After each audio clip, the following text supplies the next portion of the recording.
For example, in the room where we live in, 20% in the one room.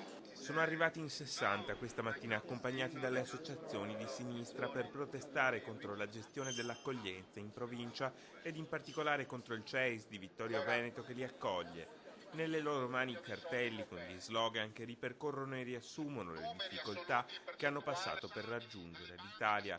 Raccontano di aver speso tra le 5 e le 800 euro per avere un posto in un barcone che li ha portati in Sicilia. Spiegano che in Libia le condizioni sono drammatiche e che ogni giorno si può morire. I arrived last year of May. Sono arrivato dalla Libia la seconda settimana di maggio dello scorso anno. Le condizioni in Libia sono davvero terribili. The life that we are living in Vittorio Veneto. La vita che stiamo vivendo a Vittorio Veneto è difficile, l'accoglienza in Sicilia era molto diversa.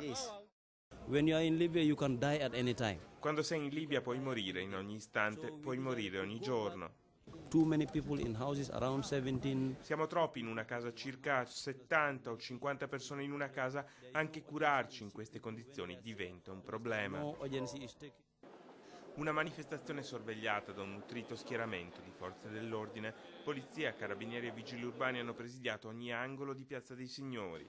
Le porte del Palazzo del Governo sono state sbarrate, alcuni rappresentanti sono stati ascoltati da un delegato del prefetto ed è anche contro il rappresentante territoriale del governo, oltre che alle condizioni in cui vivono a Vittorio Veneto, che i manifestanti hanno puntato il dito. Questo prefetto personalmente ritengo che da quando è arrivata non ne ha fatta una di giusta, insomma. E quest'ultima è veramente una cosa fuori dalle grazie del Signore, per cui è una cosa incredibile, per cui io credo che il prefetto insomma sicuramente dovrà essere sostituito.